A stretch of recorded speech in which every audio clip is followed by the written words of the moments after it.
우리 찬송가 279장 드리겠습니다.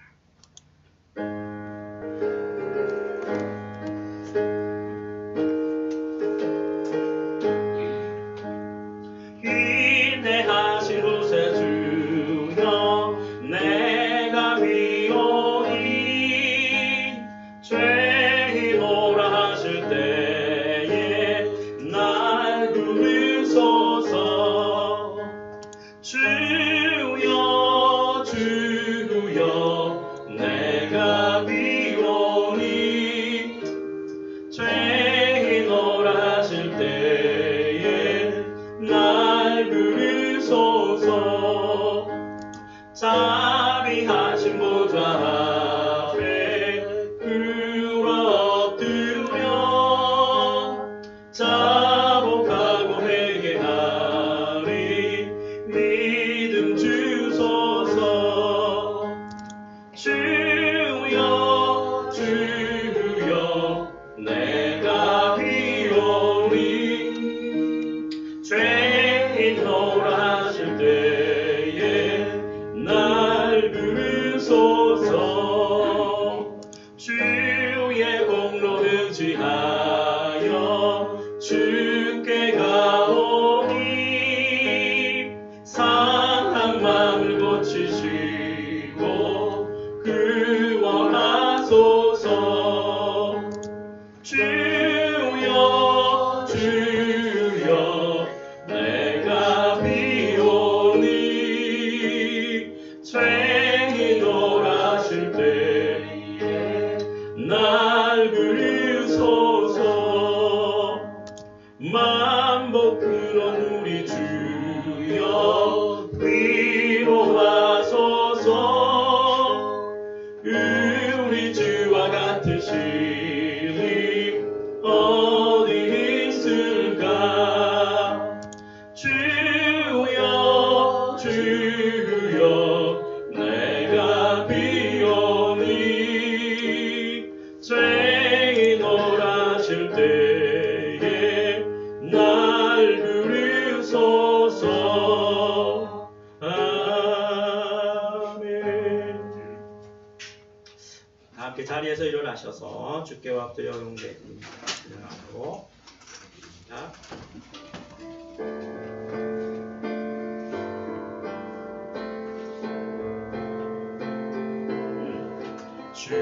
주께와 엎드려 경배드립니다.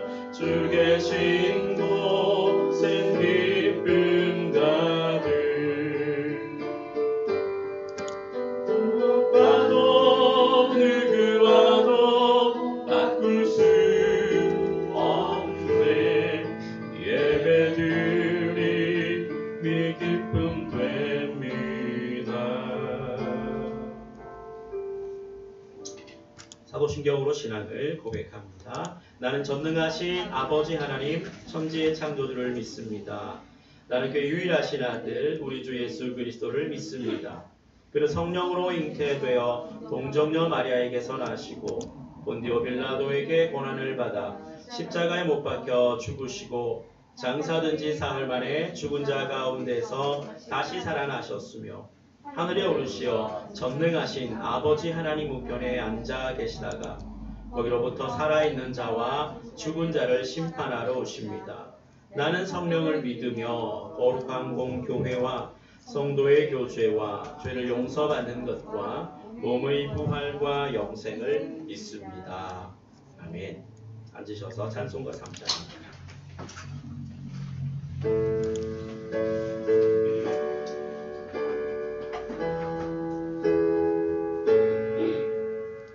성부 성자와 성령 찬송과 영광 돌려 보내세.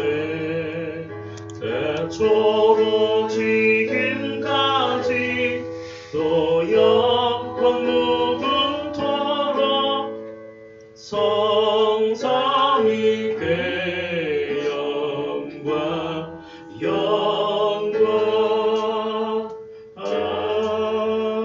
아멘. 참회 고백합니다.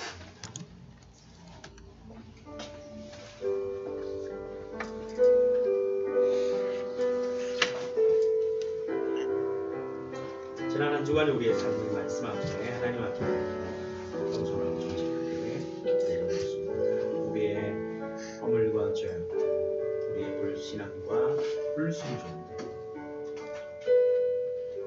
하나님 앞에 겸손히 내려놓을 때 신실하고 의로우신 하나님께서 우리를 긍휼히 여기시고 불쌍히 여기시고 아들의 피로 정결케 하시고 성령으로 깨끗게 하시며 새롭게 하여 주실 줄로 믿습니다.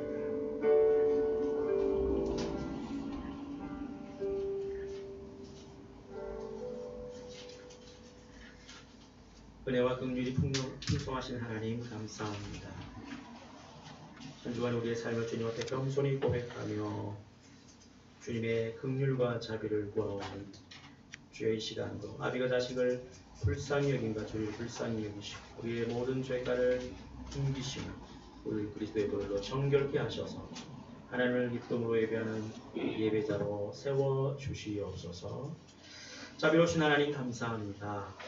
오늘도 우리가 주님의 날에 하나님께서 복 주시고 거룩하게 한 이 날에 주의 백성들이 함께 모여 예배할 수 있도록 은혜 주심을 감사합니다.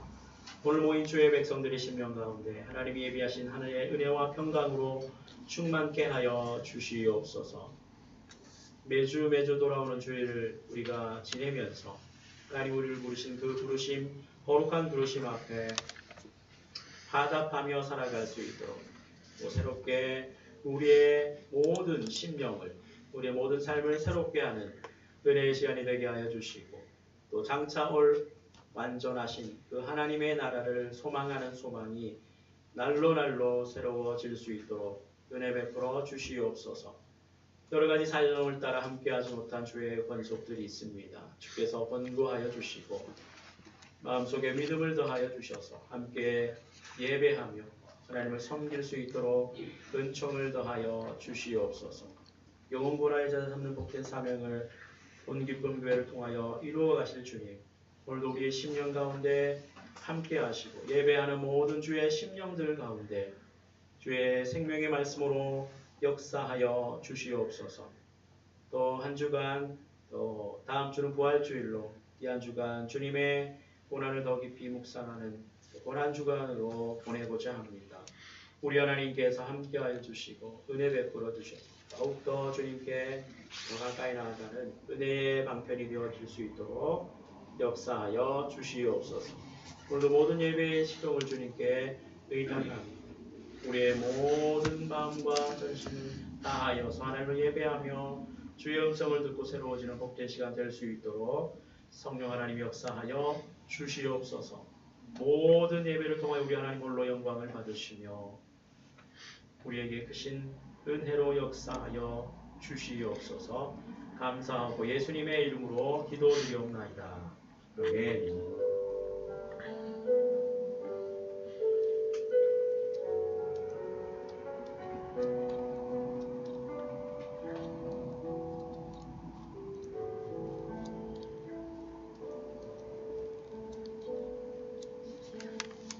오늘 주시는 하나님의 말씀은 신약성경 빌립보서 2장 5절에서 13절입니다. 신약성경 319페이지 320페이지 빌립보서 2장 5절에서 13절.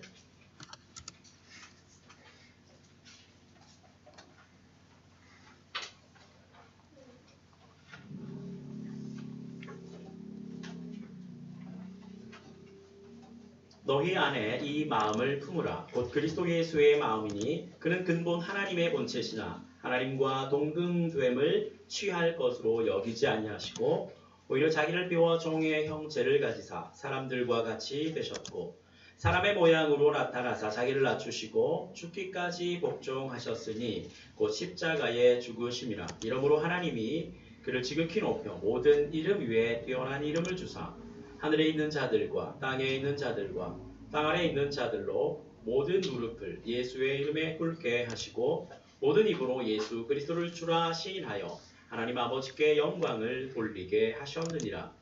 그러므로 나의 사랑하는 자들아 너희가 나 있을 때뿐 아니라 더욱 지금 나 없을 때에도 항상 복종하여 두렵고 떨림으로 너희 구원을 이루라. 너희 안에서 행하시는 이는 하나님이시니 자기 기쁘신 뜻을 위하여 너희에게 소원을 두고 행하게 하시나니. 아멘. 283장 찬송합니다.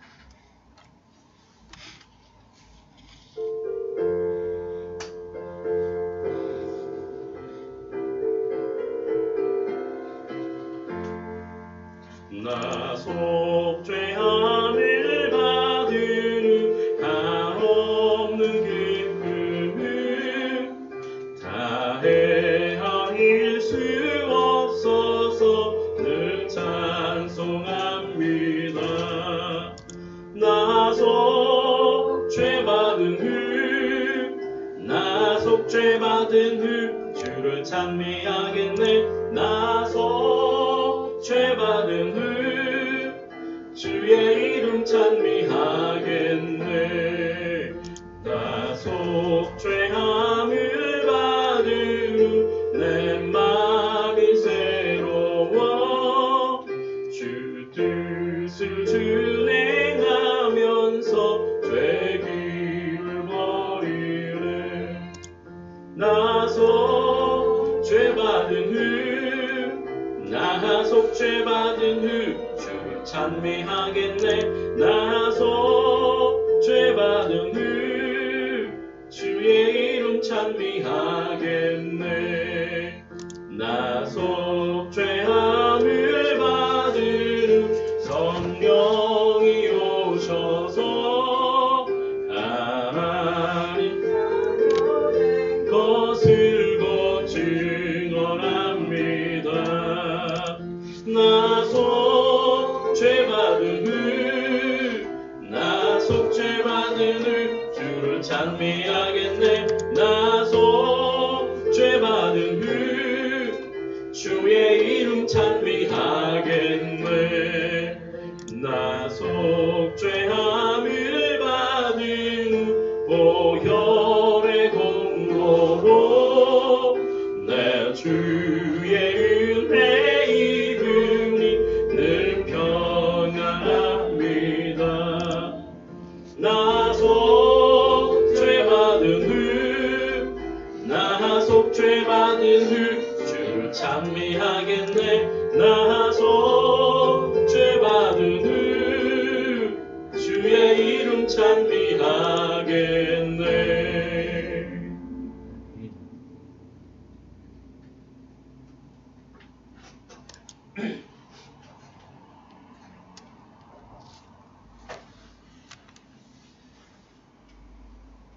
십자가는 고대 로마 제국 때의 형벌의 틀이었습니다.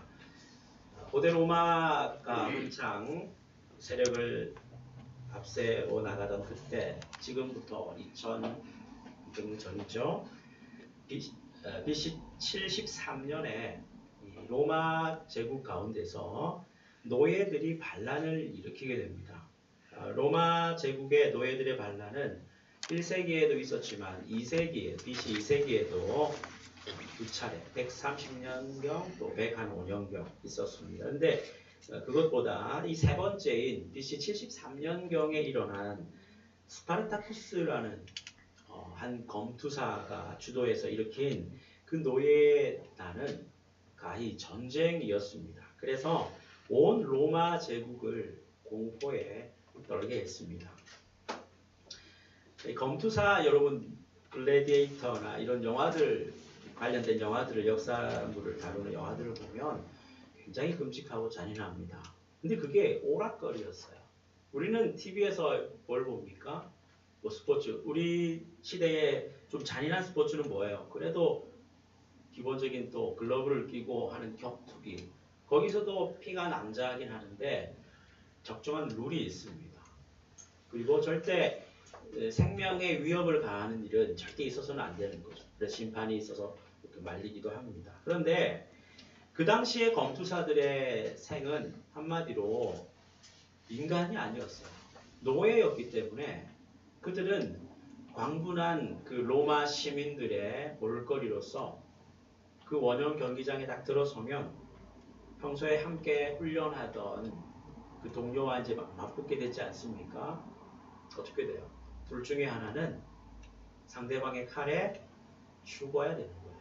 그날 그 승부는 무조건 한 사람 죽게 돼 있어요. 영화를 보면 현실적으로 묘사한 거 보면 뭐 잔인합니다. 칼, 도끼 뭐 이런 걸 가지고 난도질을 해서 그래서 그렇게 죽어지면 쓰레기처럼 수거해서 공동묘지에 이게 그 노예의 일생이었고 특별히 검투사 노예인 그들의 운명이었습니다. 그런데 스파르타쿠스라는 이 사람은 조금 달랐어요. 어떤 연유에서 로마의 노예가 된지 모르지만 하여튼 트라키아 출신인 이 스파르타쿠스는 조금 달랐습니다. 생각이 있었어요. 그래서 차라리 이렇게 짐승 같은 삶을 사느니 목숨을 걸고라도 나는 자유를 찾아서 차라리 이 로마와 전쟁을 하겠다. 혼자 되겠습니까? 이 카푸아라는 지역의 검투사 양성소에 자기 동료들 70여 명 가지고 오늘 봉기를 일으키게 되는 것이죠. 싸움은 평소에 잘하니까 로마 군인과 견주어도 뭐 절대 밀리지 않는 최고의 검투사들이었거든요. 근데 이제 그들이 70명이 나가서 쭉 세력을 불려서 로마가 처음에는 아유 이전에도 그랬어 곧 제압될 거야 했는데 쉽게 제압되지 않았어요. 수천 명, 수만 명 많은 사람들이 있었겠죠. 그래서 그 스파르타쿠스가 이끄는 노예 전쟁에 동참해서 이제는 이 로마 제국 전체의 문제, 로마 제국을 공포에 떨게 하는 그런 존재가 되었습니다.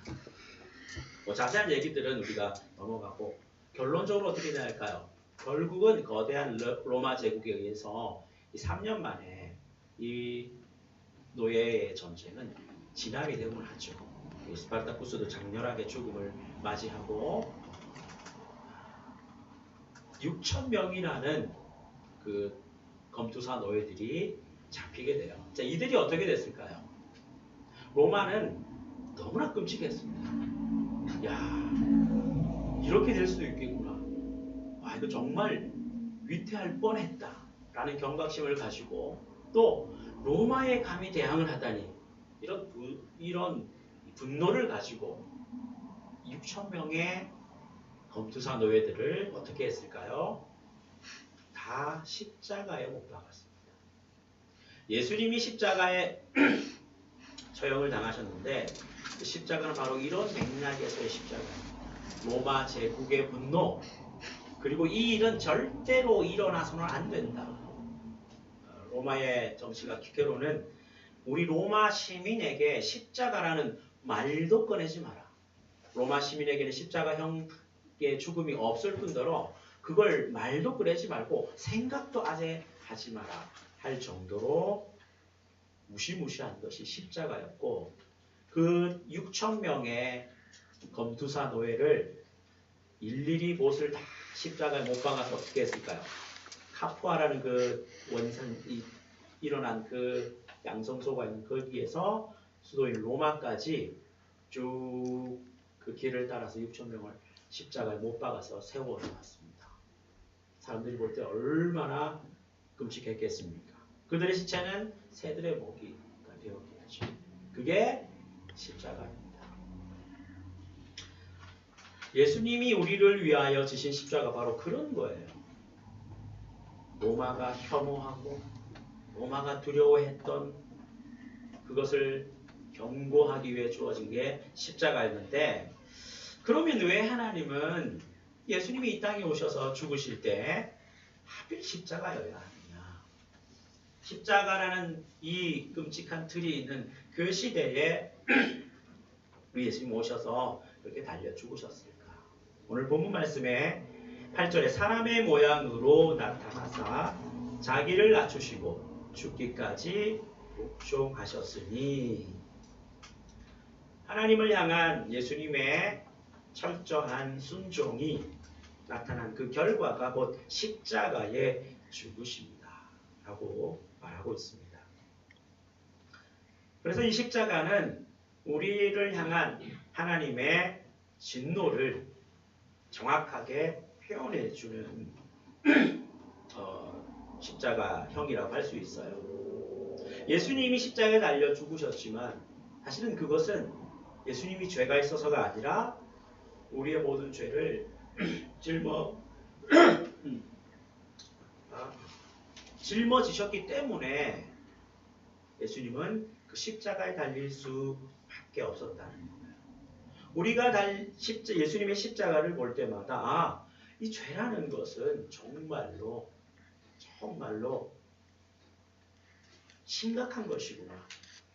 세상에 하나님의 아들이신 예수님이 오셔서 할 수 있는 해결의 방책이 그것밖에 없었던 그 끔찍한 그것이 바로 십자가의 죽음이라는 사실이에요. 그러나 그것은 끝은 아닙니다. 9절에 반전이 있죠. 이러므로 하나님이 그를 지극히 높여 모든 이름 위에 뛰어난 이름을 주사. 그리고 15절에서 그럽니다. 예수님은 앞에 있는 그 즐거움을 위해서 바라보면서 부끄러운 십자가를 참았다. 우리 기독교는 하나님이 이 생명의 종교인 이 기독교는 십자가의 고행, 피 터지고 죽음 이런 게 있는 게 아니에요. 그게 목적이 아닙니다. 그것을 통해서 바라보는 게 있어요. 그게 바로 뛰어난 이름을 주사 만왕의 왕 만주의 주가 되시는 거예요. 죄가 죽음이 해결되어지고 나면 우리에게 주어지는 영원한 생명, 그것을 우리 주님은 기뻐하셨다는 거예요. 그걸 바라보니까 그래, 십자가지만 내가 참을 수 있겠다 하시고 걸어가신 길이 십자가의 길이라는 것이에요. 그래서 우리는 그 십자가를 통과하셔서 장사되었고 우리가 신앙에 고백했듯이 부활하신 예수 그리스도 지금도 하늘 보좌 우편에 계시며 우리를 준비하여 맞이하시기 위해 곧 오신 그 주님을 우리는 찬양하고 예배하고 있는 것이에요. 11절에 모든 입으로 예수 그리스도를 주라 시인하여 하나님 아버지께 영광을 돌리게 하셨느니라. 우리 하나님은 예수 그리스도의 그 끔찍한 그 십자가를 통해서 최고의 영광을 받으셨습니다. 굉장히 역설적이죠. 가장 비참하고 가장 하나님이 싫어하는 죄에 대한 형벌인 그 십자가를 통해 하나님은 영광을 받으셨다라는 말씀을 하고 있습니다. 그 결과가 어땠기 때문에 그래요. 우리가 그 예수 그리스도를 만왕의 왕, 만주의 주시라고 고백하게 하는. 이거는 만왕의 왕도 아니고 만주의 주도 아니었는데 그렇게 된 예수님 이런 의미가 아닙니다.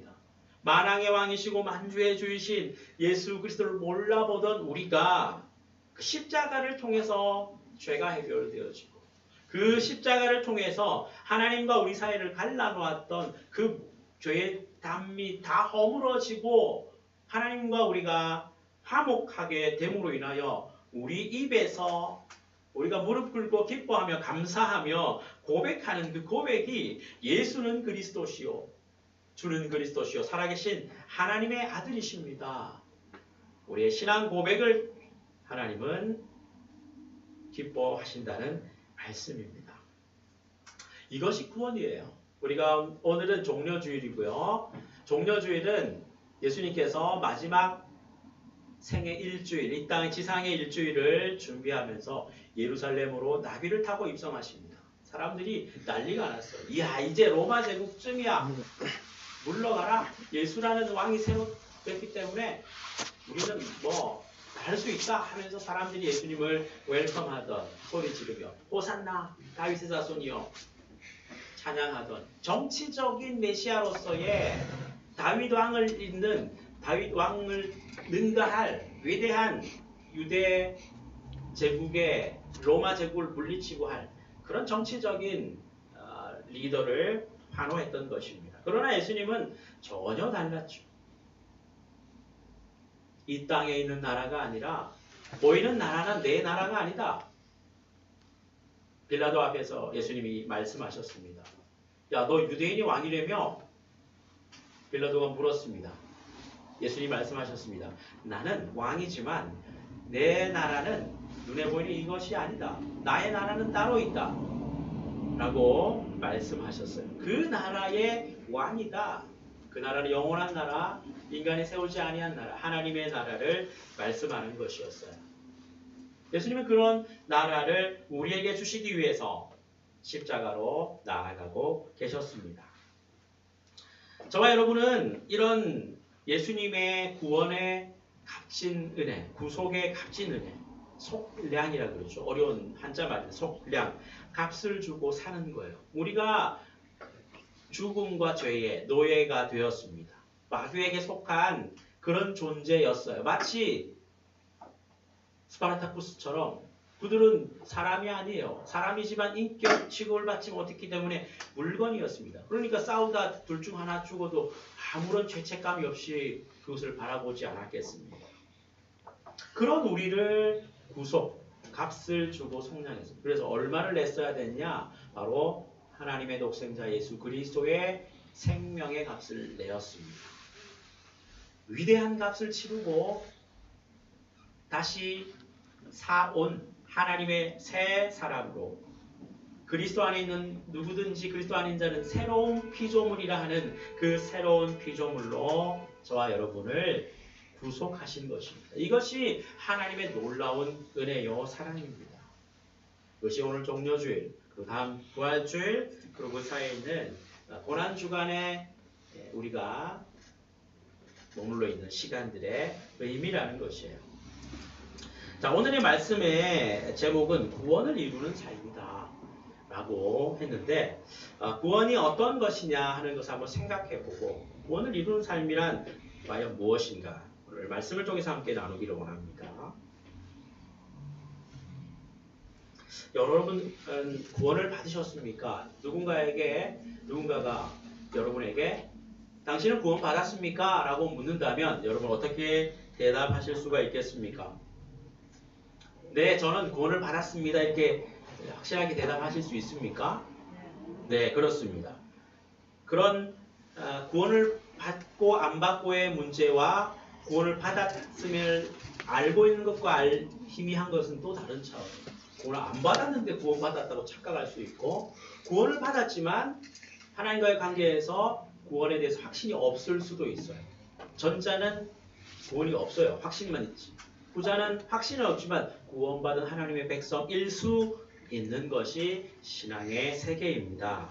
오늘 구원을 이룬다라는 것은 구원이 하나님이 우리에게 주신 구원이 세 가지 측면이 있다는 걸 우리는 이해를 해야 합니다. 에베소서 2장 8절에 보면 하나님께서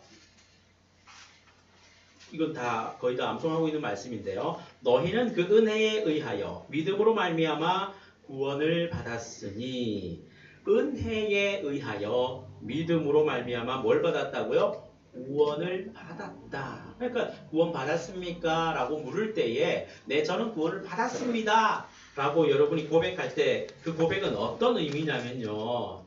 하나님의 은혜를 깨달은 거예요. 나는 자격이 없는데 예수님이 핏값으로 나를 사셨습니다. 나는 죄인인데 나는 천국에 해당이 안 되는데 믿음으로 말미암아 그 복음이 들려줄 때 회개하라 천국이 가까이 왔다. 네가 지금 가는 길로 계속 가면 그 끝은 죽음이야. 딱 180도 턴해서 하나님께로 바라보아라. 삶을 완전히 바꿔라. 그게 회개하라는 거예요. 그래서 은혜 때문에 우리는 믿음으로 하나님 앞에 나오게 되는 게 그게 회개라는 거예요. 아, 내가 잘못 살았구나. 하나님이 없는 줄 알았는데 지옥이 없는 줄 알았는데 천국이 없는 줄 알았는데 예수님의 복을 들어보니까 다 있는 거예요. 그래서 생각을 바꾸고 삶의 태도를 바꾸고 관점을 바꾸고 지금까지 내 삶을 정리하고 하나님을 향하여 딱 바라보는 그 태도 그걸 회개라고 합니다. 그래서 여러분은 이 회개를 통해서 믿음으로 말미암아 그 결과적으로 구원을 받은 거예요. 자, 여기서 구원을 받았다는 이 말이 어떤 의미일까요? 여러분 구원을 받았는데 우리가 이렇게 사는 게 맞습니까? 구원을 받았는데 이 코로나도 오고요. 구원을 받았는데 이번 주에 우리 오영란 원사님의 구원을 받았죠. 구원을 받았는데 안 걸려가지고 그분이 얼마나 그리스도를 사랑하는, 그죠? 이 시집 오기 전까지는 예수 안 믿다가 시집 와서 예수 믿고 얼마나 열정적으로 섬기다가 그렇게 가셨습니다. 그런 분에게 왜 암이 걸려서 그렇게 일찍 생을 마감했어야 할까요? 구원을 받았는데. 우리가 생각해야 될 구원은 과연 어떤 것인가? 내가 구원받았다는 그것이 내 삶에 무슨 의미가 있느냐 한번 여러분 생각해 보셨습니까? 은혜로 말미암아 믿음으로 너희가 구원을 받았으니 그 어쨌다는 거예요. 그 구원이 도대체. 그 구원이 예수님의 그 스파르타쿠스의 그 잔당들에게 주어졌던 그 끔찍한 그 십자가를 연상하면서 이어서 그에 연계해서 예수 그리스도가 당한 그 십자가를 통해서 내게 이루어진 이 구원, 그게 과연 예수님의 죽으심과 부활로 인해서 주어진 그 구원, 그것이 내가 구원을 받았다라고 하는데 그게 나하고 내 지금 인생을 살아가는데 내 가정사, 내 학업, 나의 진로, 나의 사업, 나의 직장, 이거하고 그 구원을 받았다라는 구원의 확신과 도대체 무슨 관계가 있을까요? 오늘 말씀은 이렇게 말씀합니다. 그러므로 12절에 우리 12절 같이 한번 읽어볼게요. 본문 12절 시작. 그러므로 나의 사랑하는 자들아 너희가 나 있을 때뿐 아니라 더욱 지금 나 없을 때에도 항상 복종하여 두렵고 떨림으로 너희 구원을 이루라. 아멘. 너희 구원을 어떻게 하라고요? 이루라. 뭐예요? 구원 받았는데요. 내 공로 아니에요. 은혜예요. 믿음이에요. 구원 받았습니다. 그럼 끝나는 거 아닌가요? 아니라는 거를 오늘 말씀하고 있어요. 구원을 어떻게 하라는 거예요? 이루어 가라. 그래서 하나님의 구원은 하나지만 세 측면을 볼 수 있어야 합니다. 첫 번째는요. 이루어진 구원이에요. 따라할 거예요. 이루어진 구원. 이거를 신학적인 용어로는 칭의라고 합니다. 칭의. 뭐예요? 의롭다 하심을 받았다. 아까 에베소 2장 8절에 은혜로 믿음으로 값없이 구원을 받았습니다. 라고 하는 그 구원이 바로 이 칭의예요. 이루어진 구원. 이거 어떻게 이루어집니까? 우리의 노력과 상관없이 순식간에 이루어지는 거예요. 우리의 죽은 영혼이 하나님 앞에 살아나게 하는 새로운 피조물로 거듭나는 것은 1년이 걸리거나 2년이 걸리는 게 아니에요. 순간적인 영적인 전환, 변환입니다. 그게 이루어진 구원이에요. 우리가 믿음으로 이건 이루어지는 거예요. 우리가 신앙생활 하고 안 하고의 문제가 아니라 이 구원은 그야말로 하나님의 선물로 우리의 행위와 우리의 공로와 우리의 어떤 노력도 상관없이 오직 하나님이 해놓으신 것을 믿음으로 받아들이는 이루어진 구원입니다. 그래서 여러분은 이루어진 구원을 지금 확신이라고 하고 있어요. 자, 그리고 우리에게는 이루어질 구원이 있습니다. 한번 따라할게요. 이루어질 구원. 자, 이거는 뭐라고 하냐면은 영화라고 합니다. 영화. 영화가 뭐예요? 글로리. 영광스럽게 되는 글로리피케이션이에요. 이 이루어질 구원은 언제 일어날까요? 우리가 죽든지 예수님이 오시든지 그렇게 우리가 죽는다고 일어나는 건 아니죠. 우리가 죽든지 살든지 간에 예수님이 다시 오실 때에 우리가 한번 나누었죠. 고린도전서 15장에 부활장을 우리가 생각할 때 한번 해봤습니다. 예수님이 나팔 불고 다시 오실 때 우리는 홀연히 변한다. 아까 칭의가 죽은 영혼이 살아나는 것도 순식간에 되는 것처럼 우리가 이루어질 아직 남아있는 구원은 그 영광스럽게 변하는 영화는 예수님의 몸처럼 거룩한 몸으로 새롭게 되어지는 그 구원은 어떻게 될까요? 단 한순간에 싹 홀연히 순간적으로 이루어집니다. 자, 여러분 이게 구원이에요. 믿음으로 구원인 하나님의 자녀가 딱 되는 게 순간적으로 일어난 영적인 사건입니다. 그리고 이루어질 구원은 예수님이 다시 오시면 또 순간적으로 우리가 이 몸이 아니라 우리의 영혼과 새 몸이 결합되어진 천국에 걸맞는 그런 존재로 변화되는 영광스러운 존재로 변화되어지는 게 영화예요. 칭의와 영화. 이루어진 구원과 이루어질 구원은 이렇게 단번에 우리의 의지와 상관없이 이루어지는 것입니다. 이게 구원이 두 가지예요. 이제 세 가지라 했으니까 한 가지가 남았습니다. 오늘 남아있는 게 한 가지 구원의 측면이 바로 빌립보서 2장 12절에서 말씀하시는 너희 구원을 이루라 항상 복종하여 두렵고 떨림으로 너희 구원을 이루라 할 때에 이 구원의 측면입니다. 이것은 이루어가는 구원입니다. 시작. 이루어가는 구원. 우리가 구원을 받고 영화가 되어지기 전까지의 우리 전체 인생이 걸려있는 문제가 바로 이 이루어가는 구원이에요. 그래서 우리의 구원은 평생에 예수님을 만난 이후로 평생의 문제가 다 걸려있어요.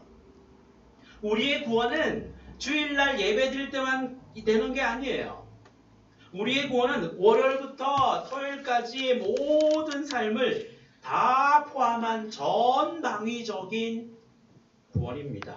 이거를 영어로 하면 성화라고 합니다. 거룩해짐, sanctification. 이루어가는 구원, 성화. 이건 필요하다는 거예요. 이 구원을 이루어가는 것입니다. 그래서 우리가 신앙생활을 한다는 것은 이 구원을 이루어가는 삶을 살아가는 거예요. 어떤 방식으로? 항상 복종하여 그리고 떨림으로. 받은 구원하고 앞으로 받을 구원은 우리가 할 일이 없었는데 우리가 이루어가는 구원은 우리가 뭘 해야 돼요? 복종하고 두려워하고 떨면서 이루어가야 된다. 사도 바울은 그렇게 말합니다. 이것은 나의 공로를 따라 얻는 구원인가요? 아니에요. 이미 구원을 받은 자들이에요. 구원을 이루라는 이 명령은 구원받은 자에게만 해당되는 겁니다. 구원 안 받은 세상 사람들이 복종하고 두렵고 떨림으로 구원을 이루어 살 수도 없고 살려 하지도 않아요. 구원받은 우리, 장차 완전한 구원에 들어갈 우리는 우리의 남은 이 생에 내가 주님께 가든지 주님이 오시든지 하는 그 순간까지 우리의 전체 삶이 항상 복종하고 두렵고 떨림으로 그 구원을 이루어가는 것이 바로 성화의 삶입니다. 그래서 그러면 내가 받은 구원, 내가 구원 받았습니다 라고 할 때 이 고백은 나는 구원 받았습니다. 나는 구원의 확신이 있습니다 라고 할 때 이 확신은 도대체 어디서 오는 거고 그 확신의 실체는 뭘까요? 여러분 구원의 확신이 있습니까? 그런 사람은 항상 복종하고 두렵고 떨림으로 구원을 이루어가는 성도의 몫이 구원의 확신이에요. 그냥 교리적으로 예수님이 나를 위해 십자가에 달려 죽고 3일 만에 부활했다. 우리 예수님이 다시 올 때 난 살아날 거다. 교리적인 지식에 내가 딱 동의하기 때문에 나는 나의 구원은 틀림없어 라고 생각하는 구원의 확신이라면 오산일 수 있다는 거예요. 그것 자체는 옳지만은 그것이 구원의 확신의 전부는 아닙니다.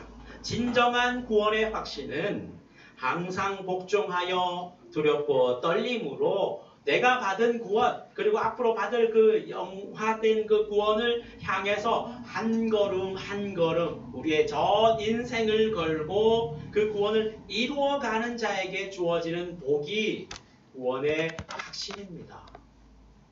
항상 복종하고 두렵고 떨림도 없는데 단지 교리적인 이 지식에 의해서 나는 이미 천국 가게 되어 있다.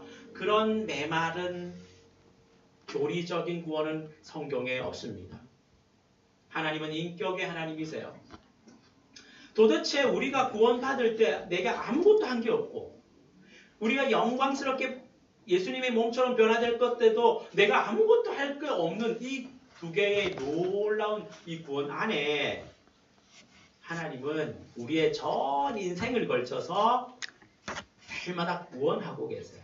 그 구원은 바로 성화라 그랬죠. 거룩해지는 것입니다. 내가 거룩하니 너희도 거룩하라. 세상에 우리가 하나님 어제까지 죄인으로 살다가 갑자기 천국에 합당한 어떻게 거룩한 삶을 살겠어요? 될까요? 안 될까요? 잘 안 됩니다. 불가능합니다. 근데 왜 그러실까요? 그래서 이루어가는 구원이 필요한 거예요. 일단 구원해 놓고 구원에 어울리는 사람으로 우리를 깎고 다듬고 만들어가는 기간이 우리의 인생의 길이입니다. 왜 내게 이런 고난이 있을까? 왜 나에게 이런 문제가 있을까? 왜 나에게 이런 아픔이 있을까? 왜 있을까요? 왜 있을까요? 그게 바로 하나님이 우리를 구원으로 이루어가는 과정에 있다는 거예요. 의미가 있습니다. 이것을 통해서 하나님이 영광스럽게 변화되어서 하나님과의 합당한 나로 만들어 가시는 거예요. 아무 조건이 없이 합격시켜 놓고 이제 거기에 걸맞게 나를 만들어 가시는구나. 그래서 13절은 이어서 말합니다. 우리가 뭔가를 해야 될 것 같은데 사실 벗겨보면 13절에 너희 안에서 행하시는 이는 하나님이시니 우리 안에 성령이 오셔서 자기의 기쁘신 뜻을 위하여 너희에게 소원을 두고 행하게 하신다. 성령 하나님께서 우리 안에 의지를 만드시는 거예요. 주님의 말씀대로 순종하며 들고 떨림으로 구원을 이루며 살아야겠다. 하나님이 기뻐하시는 뜻을 위해서 내가 이것을 해야겠다라고 소원을 두고 그리고 그 소원을 따라서 행동할 수 있게끔 하시는 그 근본 동력, 그 주체가 누구예요? 우리 안에 거하시는 너희 안에 행하시는 이 하나님 누구세요? 성령이십니다. 저와 여러분 안에서 저와 여러분 안에서 일하고 계시는 그 하나님 그분이 하시는 거예요. 그분이 우리에게 의지를 일으킵니다. 그분이 우리가 움직일 수 있도록 하십니다. 그래서 항상 복종하고 두렵고 떨림으로 우리의 구원을 이루어가는 이 일들이 가능해지는 거예요. 여러분 우리에게 주어진 생이 얼마나 남았을까요? 각자 다릅니다. 많이 살아온 사람은 조금 남았을 것이고 조금 살아온 사람은 많이 남았을 것이고 그러나 그것도 순서가 없는 거예요. 어쨌든 간에 우리에게 주어진 삶의 기간은 항상 복종하여 두렵고 떨림으로 우리의 구원을 이루어가는 과정이다라는 것을 우리는 기억해야 합니다. 고난주간은 뭐예요? 평소에는 내 마음대로 살다가 그래도 이 주간은 조금 내가 의미 있게 살자. 안 하던 새벽 기도도 해보고 성경도 읽고 기도도 해보고 왜 이럴까? 한 주만 지나면 또 내가 살던 대로 살 수 있으니까 이번 주만 내가 텔레비 안 보고 한번 살아보고 한 주만 내가 한번 견뎌보자. 이거는 고난주간의 의미가 아니에요. 우리는 특세 이런 말이 있죠. 특별세 우리도 하지만은 특세의 진정한 목적은 뭘까요? 특세가 없어지는 게 특세의 목적이에요. 특세라고 할 거 없이 늘 새벽 기도가 이루어지는 삶이 우리에게 주어지면 굳이 특세라고 할 필요가 없을 거예요. 우리의 신앙생활은 어떤 특별한 시간에 정해진 무엇을 하는 것 우리의 신앙생활을 어떤 종교적인 뭔가 혈심을 내는 것 아니에요. 하나님은 우리를 구원해 놓고 완전한 구원에 이르기까지 우리의 인생의 전 길이를 가지고 구원해 가고 계세요. 날마다 우리는 구원을 체험하며 구원을 이루어 가는 거예요. 뭐 하려고요? 하나님의 기쁘신 뜻이 우리의 소원이 되어지고 그것이 우리의 삶이 되어지는 그것을 주도적으로 성령께서 이끌어 가시는 삶. 그게 우리의 구원을 이루어가는 삶이에요. 이것이 오늘 사도 바울이 구원을 이루어가라. 저와 여러분이 살아가는 삶의 실체라는 거예요. 왜 나에게 이런 고난이 있고 왜 나에게 이런 문제가 있고 여러분 분명히 죄와 사망의 법에서 우리를 자유했는데 여전히 죄는 우리를 지배하려고 하는 아니 하나님 이왕 구원하실 거 아예 이 죄를 싹 우리하고 상관없이 하셨다 했는데 싹 제거해버리셨으면 이 고생 안 해도 되잖아요. 왜 우리의 정과 역수 십자가에 못 박고 죄와 피 흘리기까지 싸우고 이런 것 좀 하나님 안 하면 안 됩니까? 구원 좀 진짜 날로 먹고 싶은데 좀 그런 거 안 됩니까? 예, 그런 게 안 돼요. 그게 하나님의 지혜입니다. 저와 여러분에게 주어진 이 공짜의 구원은 우리가 할 수 없어서 주시는 거예요. 그렇다고 내버려 두지는 않습니다. 예수님은 죄인을 찾아오셨지만 죄인 그대로 내버려 두시려고 찾아온 게 아니에요. 죄인을 툭툭 털어서 죄인 그대로 천국에 데려가시려고 오신 게 아니에요. 죄인을 의롭게 해서 천국으로 데려가시는 것이 하나님의 계획입니다. 그래서 우리의 남은 삶은 우리가 받은 이 구원을 이루어 가서 영광스러운 그날의 순간적인 변화로 일어나는 이 성화, 영화의 그날까지 육신을 입고 있는 우리 삶의 평생은 바로 구원을 이루어가는 삶이어야 합니다. 이것이 오늘 우리가 하나님 앞에서 믿음으로 살아가는 삶의 실체라는 것입니다. 다른 것은 없습니다. 그래서 우리는 하나님이 우리를 거룩하게 하나님의 백성답게 다듬어 가시는 그 삶의 현장 속에서 어떻게 해야 됩니까? 늘 그분의 뜻에 우리의 삶을 맞추어 가야 되죠. 결국 기본기, 하나님의 말씀과 기도를 통해서 우리는 날마다 그 하나님의 뜻을 알아가고 순종하며 나가는 그 삶이 구원을 이루러 가는 거예요. 이런 자들에게 논할 수 있는 게 구원의 확신입니다. 아니 어쨌거나 말거나 그런 거 필요 없고 내가 지금 숨이 꽉 넘어가면 천국 가냐 안 가냐 생각해보니까 뭐 교리적으로 간다니까 나 가요. 이거 구원의 확신 아닙니다. 여러분. 구원은 그런 기계적인 게 아니에요. 인격적인 하나님께서 우리를 구원해놓고 완전한 구원에 들어가기까지 날마다 한 걸음 한 걸음 말씀에 근거해서 말씀으로 다듬어서 우리가 하나님께 집중하는 이 기도를 통해서 말씀과 기도 없이 우리의 구원은 아무런 허상이에요. 허수아비입니다.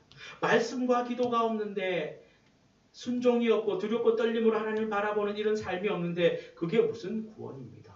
아무 의미 없는 게 구원입니다.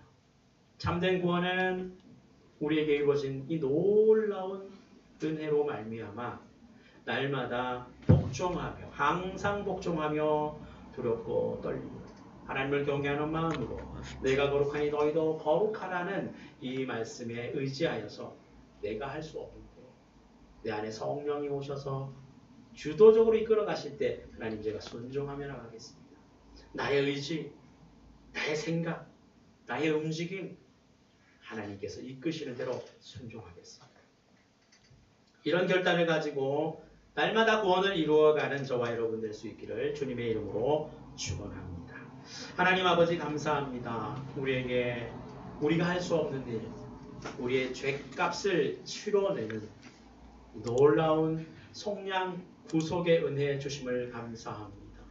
이를 위하여 가장 잔인하고 무시무시한 정말 사람이 절대로 당해서는 안 될 가장 두렵고 치욕스러운 그 십자가 형틀에 자신을 내어주신 예수님 고맙고 감사합니다. 그 고난, 그 치욕, 그 멸시와 그 고통이 변하여서 부활의 영광으로 우리를 하나님의 자녀로 새롭게 하시는 그 기쁨이 인하여 십자가를 참으신 주님, 우리가 받은 구원이 바로 그런 그리스도의 값진 희생으로 주어진 구원의 힘을 인하여 감사합니다. 그 은혜로 인하여 믿음으로 말미암아 구원을 받았으니 이것이 너희에게서 난 것이 아니요 곧 하나님의 선물이라 말씀하셨사오니 주님 이 귀한 영생의 선물을 주심을 감사합니다. 이제 남아있는 우리의 삶은 우리의 받은 바 구원을 날마다 이루어가는 삶이 되어야 될 줄로 믿습니다. 항상 복종하며 두렵고 떨림으로 그리스도의 걸음을 걸어가게 하여 주시되 내가 애쓴다고 되는 것이 아니라 내 안에 계시는 성령 하나님께서 나에게 의지를 주시고 나에게 움직일 수 있는 힘을 주셔서 이루어가는 줄로 믿습니다. 순종함으로 하나님의 백성의 아름다운 구원의 삶을 살아가다가 어느 날 우리 주님이 오셔서 나팔 불고 다시 오실 그날에 영광스러운 몸으로 영화의 자리로 나아가 영원한 하나님의 나라를 상속으로 물려받는 그 복된 소망을 가지고 살아가게 하여 주시옵소서. 예수님의 이름으로 기도드리옵나이다. 아멘. 찬송가 50장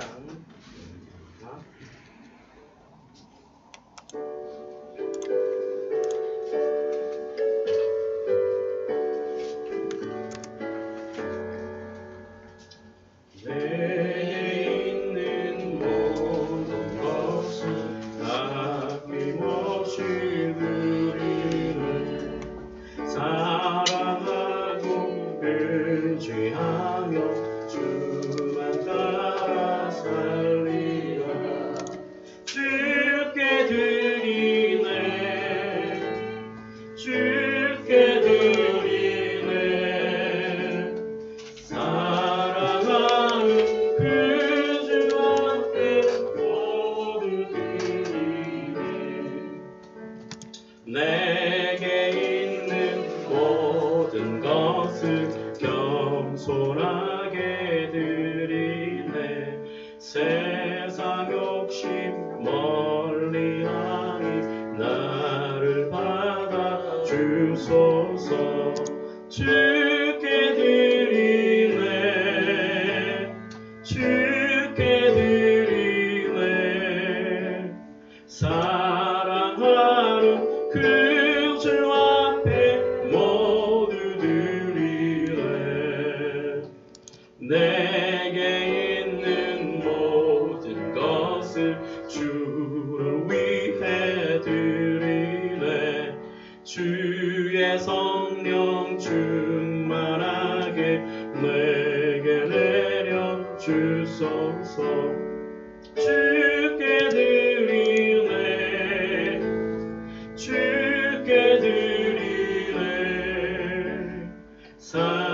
사랑하는 그 주 앞에 모두 드리네. 아멘. 주신 은혜에 감사하며 하나님 앞에 귀한 예물을 올려드립니다. 우리의 이 예물을 주님, 우리의 삶을 담아드리는 이 예물을 주님 기쁨으로 받으시며 하나님 홀로 영광을 거두어 주시옵소서. 새롭게 시작되는 또 한 주간 가운데 우리에게 지혜와 명철과 은혜와 능력이 필요합니다. 믿음이 필요합니다. 성령님 늘 동행하여 주시고 믿음으로 승리하는 복된 삶 되게 하시며 더 많은 것들로 열매 맺고 누리며 감사하며 주님께 올려드리는 복된 우리의 삶이 되게 하여 주시옵소서. 감사하고 예수님의 이름으로 기도드리옵나이다. 아멘.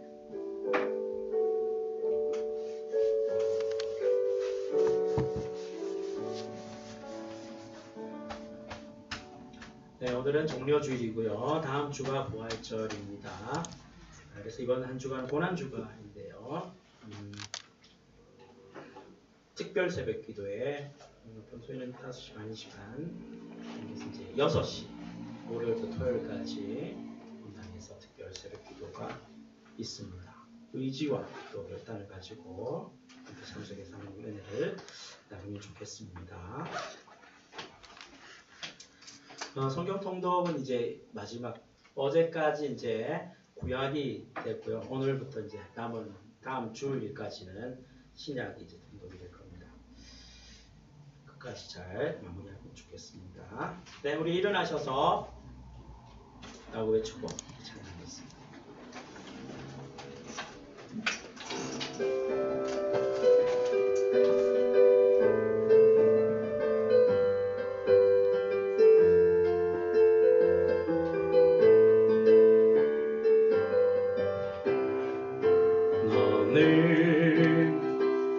담장 너머로 뻗은 나무 가지에 푸른 열매처럼 하나님이 귀한 축복이 삶에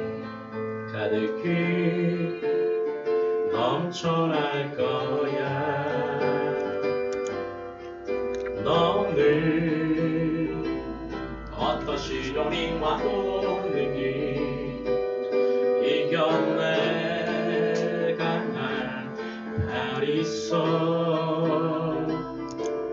전능하신 하나님께서 너와 언제나 함께 하시니 넌 하나님의 사랑, 아름다운 하나님의 사랑. 나는 널 위해 기도하며 내 길을 축복할 거야. 넌 하나님의 선물, 사랑스러운 하나님의 열매, 주의 품에 꼭 피울 나무가 되어줘. 주 예수 그리스도의 은혜와 하나님의 사랑과 성령의 교통하심이 오직 하나님의 은혜로 믿음으로 말미암아 값지게 선물로 주신 이 구원, 이 영생을 받아서 주님이 나팔부며 다시 오실 그날의 영광스러운 구원의 완성을 바라보며 소망 가운데 날마다 우리의 받은 바 구원을 항상 복종하며 두렵고 떨림으로 날마다 이루어 가기를 결단하는 사랑하는 주의 백성들 머리 위에 이제부터 영원토록 함께 있을지어다. 아멘.